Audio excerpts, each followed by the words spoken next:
നമ്മളിന്ന് പഠിക്കാൻ പോകുന്നത് 10ാം ക്ലാസ്സിലെ ഹിന്ദിയിലെ 4ാമത്തെ യൂണിറ്റിലെ 2ാമത്തെ ചാപ്റ്ററാണ്. ചാപ്റ്ററിൻ്റെ പേര് ദിശാഹീൻ ദിശ. ഇതൊരു യാത്രാ വിവരണമാണ്. എഴുതിയിട്ടുള്ളത് മോഹൻ രാകേഷാണ്. അപ്പോൾ നമുക്ക് പാഠത്തിലേക്ക് കടക്കുന്നതിന് മുൻപായിട്ട് ലേഖകനെക്കുറിച്ച് ഒന്ന് നോക്കാം.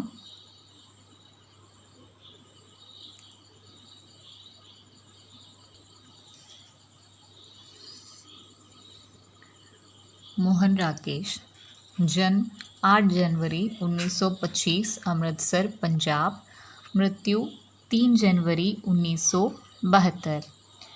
മോഹൻ രാകേഷിൻ്റെ ജനനം പഞ്ചാബിലെ അമൃത്സറിലായിരുന്നു 1925 ജനുവരി 8-ന്. അദ്ദേഹത്തിൻ്റെ മരണം 1972 ജനുവരി 3-നായിരുന്നു. मोहन राकेश हिंदी साहित्य के उन चुनिंदे साहित्यकारों में है जिन्हें नई कहानी आंदोलन का नायक माना जाता है. അതായത് നയി കഹാനി പരമ്പരയിലെ തിരഞ്ഞെടുക്കപ്പെട്ട ഹിന്ദി സാഹിത്യകാരന്മാരിൽ ഒരാളായിരുന്നു മോഹൻ രാകേഷ്. ചുനിന്ദെ എന്ന് പറഞ്ഞാൽ തിരഞ്ഞെടുക്കപ്പെട്ട. പ്രസ്തുത് അഞ്ച് ഉൻകാ യാത്രാ വൃത്താന്ത് ആഖിരി ചട്ടാൻ തക് സെ ലിയാ ഗയാ ഹൈ. അപ്പോൾ തന്നിരിക്കുന്ന പാഠം, അതായത് ദിശാഹീൻ ദിശ എന്ന് പറഞ്ഞ് നമുക്ക് ഇപ്പോൾ പഠിക്കാൻ തന്നിരിക്കുന്ന പാഠം അദ്ദേഹത്തിൻ്റെ ആഖ്രി ചട്ടാൻ തക് എന്ന യാത്രാ വിവരണത്തിൽ നിന്നും എടുത്തതാണ്. അന്ധേരെ ബന്ദ് കമരെ, അന്തരാൽ, ന ആനെ വാല കൽ ഉപന്യാസ്, ആഷാഢ് കാ ഏക് ദിൻ, ലഹരോं का राजहंस, आधे अधूरे, നാടക് ആദി ഉൻകി അന്യ പ്രമുഖ രചനായേ ഹെ. അപ്പോൾ അദ്ദേഹത്തിൻ്റെ പ്രധാനപ്പെട്ട കൃതികളുടെ പേരാണ് പറഞ്ഞിരിക്കുന്നത്. അന്ധേരെ ബന്ദ് കമരെ, അന്തരാൽ, ന ആനെ വാല കൽ. ഇത് മൂന്നും അദ്ദേഹത്തിൻ്റെ പ്രശസ്തമായ നോവലുകളാണ്. ആഷാഢ് കാ ഏക് ദിൻ, ലഹരോं का രാജഹംസ്, ആധേ അധൂരെ. ഇതെല്ലാം അദ്ദേഹത്തിൻ്റെ പ്രശസ്തമായ നാടകങ്ങളാണ്. 1968 അദ്ദേഹത്തിന് സംഗീത നാടക അക്കാദമി പുരസ്കാരം ലഭിച്ചത്. അപ്പോൾ ഇത്രയാണ് ലേഖകനെക്കുറിച്ച് പറഞ്ഞിട്ടുള്ളത്. ഇനി നമുക്ക് പാഠത്തിലേക്ക് കടക്കാം.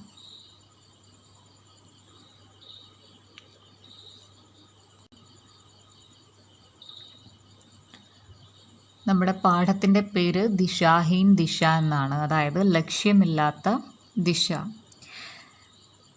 ഈ ഒരു യാത്രാ വിവരണം എന്ന് വെച്ചാൽ മധ്യപ്രദേശിലെ ഭോപ്പാൽ എന്ന സ്ഥലത്ത് ബഡേ താലാബ് എന്നൊരു തടാകമുണ്ട്. അത് വളരെ പ്രശസ്തമായിട്ടുള്ളൊരു തടാകമാണ്. ഏഷ്യയിലെ തന്നെ ഏറ്റവും വലിയ മനുഷ്യനിർമ്മിത തടാകമാണ് ഇത്. അപ്പോൾ ഈ തടാകത്തിലൂടെ നമ്മുടെ ലേഖകനും അദ്ദേഹത്തിൻ്റെ സുഹൃത്തും നടത്തുന്ന ഒരു യാത്രയുടെ അനുഭവമാണ് ഈ യാത്രാ വിവരണത്തിൽ അദ്ദേഹം കൊടുത്തിട്ടുള്ളത്.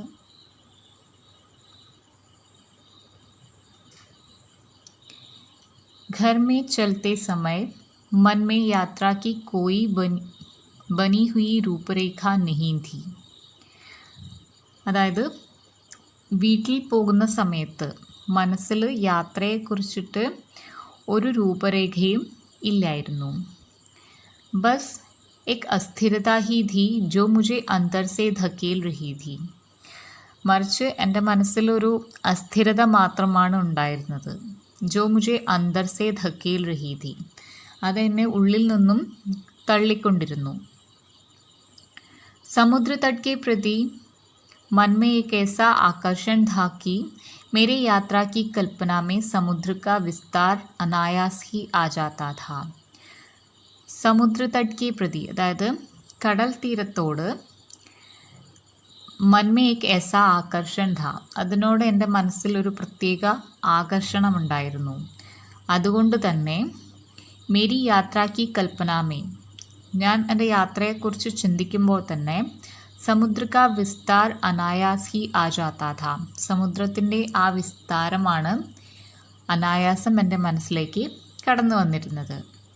बहुत बार सोचा था कि कभी समुद्र तट के साथ साथ एक लंबी यात्रा करूँगा, परंतु यात्रा के लिए समय और साधन साथ साथ मेरे पास कभी नहीं रहते थे.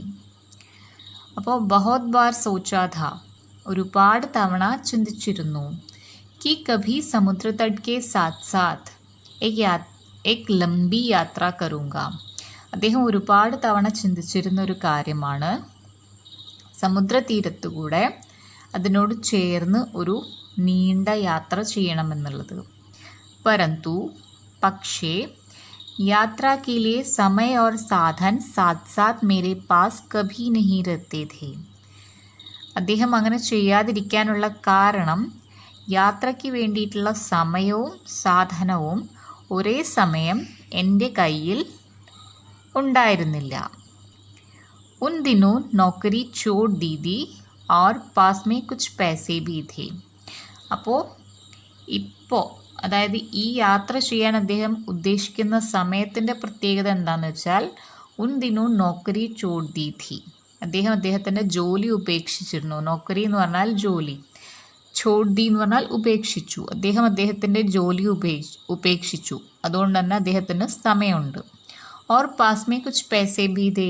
അപ്പോൾ അതിനുള്ള സാധനമുണ്ട്, പൈസയും ഉണ്ട്. इसलिए मैंने तुरंत चल देने का निश्चय कर लिया. അതുകൊണ്ട് തന്നെ ഞാൻ പെട്ടെന്ന് തന്നെ, തുരന്ത് എന്ന് വെച്ചാൽ പെട്ടെന്ന് തന്നെ യാത്ര തിരിക്കാൻ തീരുമാനിച്ചു. पहले सोचा कि सीधे कन्याकुमारी चला जाओ और वहाँ से रेल, मोटर या नाव जहाँ जो मिले उसमें पश्चिमी समुद्र तट के साथ साथ गोवा या मुंबई तक की यात्रा करूँ. അപ്പോൾ ആദ്യം അദ്ദേഹം വിചാരിച്ചത് എന്താ? പെഹലെ സോച്ചാ കി സീധേ കന്യാകുമാരി ചലാ ജാओ. ആദ്യം വിചാരിച്ചത് ആദ്യം തന്നെ കന്യാകുമാരിയിലേക്ക് പോവാം, നേരിട്ട് കന്യാകുമാരിയിലേക്ക് പോവാം.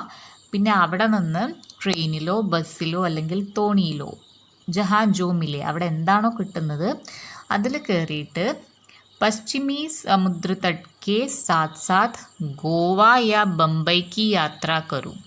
അവിടെ നിന്ന് പശ്ചിമ തീരത്തോട് ചേർന്ന് ഗോവയിലേക്കോ അല്ലെങ്കിൽ ബോംബെയിലേക്കോ യാത്ര ചെയ്യാം. അങ്ങനെ വിചാരിച്ചിട്ടാണ് അദ്ദേഹം യാത്ര തുടങ്ങാൻ വിചാരിച്ചത്. രാസ്തേ മേ ജഹാ മൻ ഹുവാ വഹി കുച്ച് ദിൻ രഹ ജാऊंगा. അപ്പോൾ വഴിയിൽ എവിടെയാണോ മനസ്സ് തോന്നുന്നത്, മനസ്സിന് ഇഷ്ടപ്പെട്ടത് സ്ഥലം എവിടെയാണോ അവിടെ കുറച്ച് ദിവസം താമസിക്കും.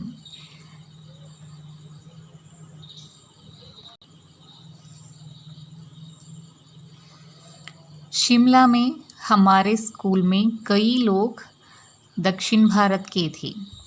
അപ്പോൾ ഷിംലയിലെ ഞങ്ങളുടെ സ്കൂളിൽ, അതായത് ഇദ്ദേഹം വർക്ക് ചെയ്തിരുന്ന സ്കൂളിൽ ഒരുപാട് പേര് ദക്ഷിണേന്ത്യയിലുള്ളവരായിരുന്നു.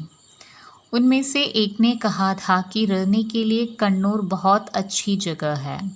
അവരിൽ ഒരാൾ പറഞ്ഞിരുന്നു താമസിക്കാൻ കണ്ണൂർ വളരെ നല്ല സ്ഥലമാണെന്ന്.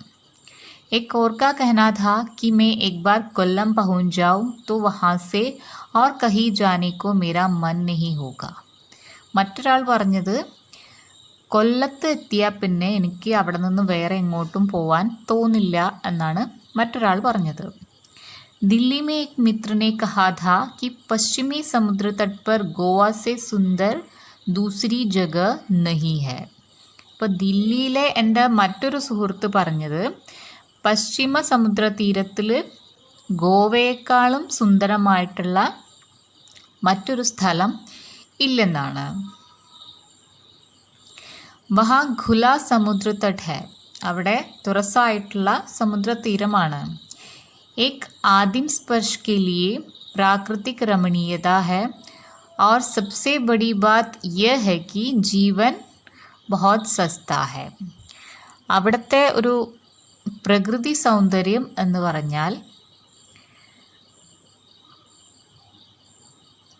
അത് നമ്മളെ സ്പർശിക്കുന്ന രീതിയിലുള്ളതാണ്.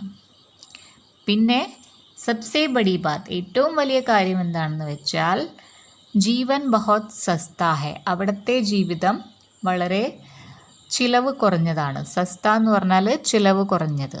അപ്പോൾ അവിടെ ചിലവ് കുറഞ്ഞ ജീവിതം നമുക്ക് നയിക്കാൻ പറ്റും. रहने खाने की हर सुविधा वहाँ बहुत थोड़े पैसे में प्राप्त हो सकती है. അതായത് നമുക്ക് താമസിക്കാനും ഭക്ഷണം കഴിക്കാനുള്ള എല്ലാ സൗകര്യങ്ങളും വളരെ കുറച്ച് പൈസയിൽ തന്നെ നമുക്ക് അവിടെ കിട്ടുമായിരുന്നു. മേരെ ലിയെ സഭി ജഗഹേ അപരിചിത് ഥി. അപ്പോൾ ലേഖകനെ സംബന്ധിച്ചിടത്തോളം എല്ലാ സ്ഥലങ്ങളും അപരിചിതമായിരുന്നു.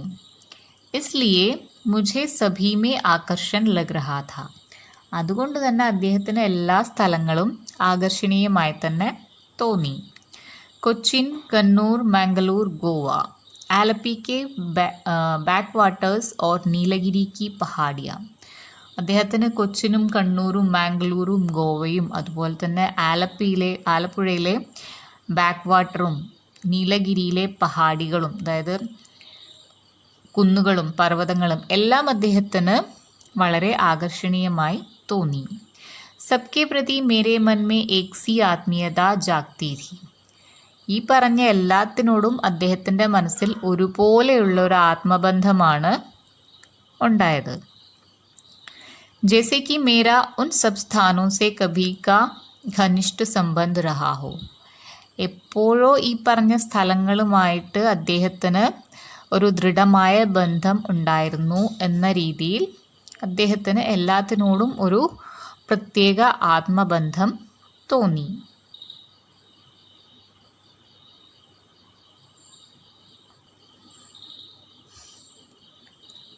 सबसे अधिक आत्मीयता कन्याकुमारी के तट को लेकर महसूस होती थी. ഏറ്റവും അധികം ആത്മബന്ധം തോന്നിയത് കന്യാകുമാരിയിലെ തീരത്തിനോടായിരുന്നു.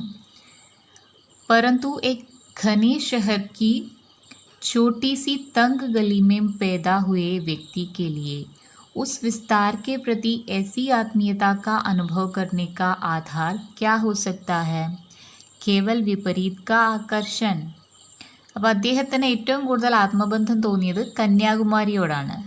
പിന്നെ അദ്ദേഹം തന്നെ ചോദിക്കുന്നു, പരന്തു പക്ഷേ ഘനെ ഷെഹർ കി അതായത് ഒരു തിരക്കേറിയ പട്ടണത്തിലെ ഛോട്ടി സി തങ് ഗലിമേം പേദാ ഹുയെ ഒരു ചെറിയ ഇടുങ്ങിയ തെരുവിൽ ജനിച്ച വ്യക്തിക്ക് പേദാ ഹുയെ വ്യക്തിക്ക് ലിയെ അങ്ങനെ ജനിച്ച ഒരു വ്യക്തിക്ക് उस विस्तार के प्रति ऐसी आत्मीयता का अनुभव करने का आधार क्या हो सकता है?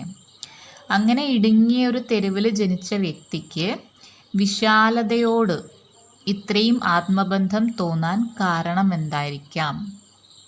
അതായത് കന്യാകുമാരിയിലെ തീരം എന്ന് പറയുന്നത് അത്രയ്ക്ക് വിശാലമാണ്. അപ്പോൾ അദ്ദേഹം ജനിച്ചതും വളർന്നതും ഒരു ഇടുങ്ങിയ തെരുവിലാണ്. അപ്പോൾ അങ്ങനെ ഇടുങ്ങിയ തെരുവിൽ ജനിച്ച അദ്ദേഹത്തിന് എന്തുകൊണ്ട് ആ വിശാലതയോട് ആത്മബന്ധം തോന്നിയിരിക്കാം?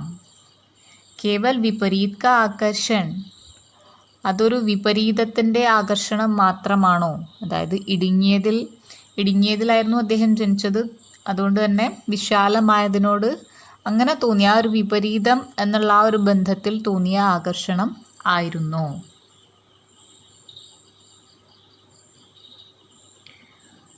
घर से चलते समय कुछ निश्चय नहीं था कि कब कहाँ कितने दिन रहूँगा. അപ്പോൾ വീട്ടിൽ നിന്നും പുറപ്പെടുന്ന സമയത്ത് കുച്ച് നിശ്ചയ നഹീ ഥാ ഒന്നും തീരുമാനിച്ചിട്ടില്ലായിരുന്നു. കബ് കഹാ കിത്തനെ ദിൻ രഹൂങ്ക എവിടെ എപ്പോൾ എത്ര സമയം എത്ര ദിവസം താമസിക്കും എന്നുള്ളതിനെ കുറിച്ചിട്ട് ഒരു തീരുമാനവും ഇല്ലായിരുന്നു. हाँ चलने तक इतना निश्चय कर लिया था कि पहले सीधे कन्याकुमारी न जाकर बम्बई होता हुआ गोवा चला जाऊंगा. അപ്പോൾ ഒരേ ഒരു കാര്യം തീരുമാനിച്ചിട്ടുള്ളായിരുന്നു. പെഹലെ സീധെ കന്യാകുമാരി ന ജാക്കർ ആദ്യം തന്നെ കന്യാകുമാരിയിലേക്ക് പോകുന്നില്ല, മറിച്ച് ആദ്യം ബോംബെയിൽ പോകും, അവിടെ കൂടെ ഗോവയിലെത്തും. और वहाँ से कन्याकुमारी की और യാത്ര പ്രാരംഭ കരൂങ്ക. ആദ്യം ഗോവയിൽ പോവും, അവിടെ നിന്ന് ബോംബെയിലേക്ക് പോവും, അവിടെ നിന്നാണ് കന്യാകുമാരിയിലേക്ക് യാത്ര തിരിക്കുക. यह इसलिए चाहता था कि मेरी यात्रा का अंतिम पड़ाव कन्याकुमारी हो. അദ്ദേഹത്തിന് ഏറ്റവും ഇഷ്ടം തോന്നിയത് കന്യാകുമാരിയോടാണ്. അതുകൊണ്ട് തന്നെ അദ്ദേഹത്തിൻ്റെ യാത്രയുടെ അവസാന സ്റ്റെപ്പ് എന്ന് പറയുന്നത്, അവസാന താവളം എന്ന് പറയുന്നത് കന്യാകുമാരി ആവാൻ അദ്ദേഹം ആഗ്രഹിച്ചിരുന്നു. അതുകൊണ്ട് തന്നെ ആദ്യം ഗോവയിലേക്കും പിന്നെ ബോംബെയിലേക്കും അതിനുശേഷം കന്യാകുമാരിയിലേക്കും പോവാൻ അദ്ദേഹം തീരുമാനിച്ചു. ഡിസംബർ सन 52 की 25 तारीख. ഇപ്പോൾ ഡിസംബർ മാസമാണ്. സൻ 52 എന്ന് പറഞ്ഞാൽ 52, അതായത് 1952 ഡിസംബർ 25. താരീഖ് എന്ന് വെച്ചാൽ ഡേറ്റ് ആണ്. അപ്പോൾ ഡിസംബർ 25 थर्ड क्लास के डिब्बे में ऊपर की सीट बिस्तर बिछाने को मिल जाए वह बड़ी बात होती है. അപ്പോൾ തേർഡ് ക്ലാസ് കമ്പാർട്ട്മെൻറ്റിൽ മുകളിലത്തെ സീറ്റിൽ കിടക്ക വിരിക്കാൻ കിട്ടുക എന്ന് പറഞ്ഞാൽ അത് വളരെ വലിയ കാര്യമാണ്. ബിസ്തർ ബിഛാന എന്ന് പറഞ്ഞാൽ കിടക്ക വിരിക്കുക. മുझे ऊपर की सीट मिल गई थी. എനിക്ക് കിട്ടിയത് മുകളിലത്തെ സീറ്റായിരുന്നു. सोच रहा था कि अब बम्बई तक की यात्रा में कोई असुविधा न होगी. അപ്പോൾ അയാൾ ചിന്തിച്ചു, മുകളിലത്തെ സീറ്റ് കിട്ടിയപ്പോൾ അദ്ദേഹം ചിന്തിച്ചു ഇനി മുംബൈ വരെയുള്ള യാത്രയിൽ ഒരു ബുദ്ധിമുട്ടുകളും ഉണ്ടാവില്ല എന്ന് അദ്ദേഹം ചിന്തിച്ചു. രാത് കോ ठीक से सो सकूंगा. രാത്രി നല്ല രീതിയിൽ ഉറങ്ങാം. मगर रात आई तो मैं वहाँ सोने की जगह भोपाल ताल की एक नाव में लेटा बूढ़े मल्लाह अब्दुल जब्बार से गज़लें सुन रहा था. പക്ഷേ രാത്രി ആയപ്പോൾ എന്താണ് ഉണ്ടായത്? तो मैं वहाँ सोने की जगह, അവിടെ കിടന്നുറങ്ങുന്നതിന് പകരം ഭോപ്പാൽ താൽക്കി, ഭോപ്പാലിലെ തടാകത്തിലെ എക് നാവ് മേ ലേട്ട, ഒരു തോണിയിൽ കിടന്ന്, നാവ് എന്ന് വെച്ചാൽ തോണി, ലേട്ട കിടന്ന്, തോണിയിൽ കിടന്നുകൊണ്ട് ബൂഢേ മല്ലാഹ്, അതായത് പ്രായമായ തോണിക്കാരൻ, മല്ലാഹ് എന്ന് വെച്ചാൽ തോണിക്കാരൻ, അബ്ദുൽ ജബ്ബാർ സെ ഗസലേം സുൻ റഹാ ഥാ, അബ്ദുൽ ജബ്ബാർ എന്ന തോണിക്കാരനിൽ നിന്നും ഗസലുകൾ കേട്ട് തോണിയിൽ കിടക്കുകയായിരുന്നു ഞാൻ.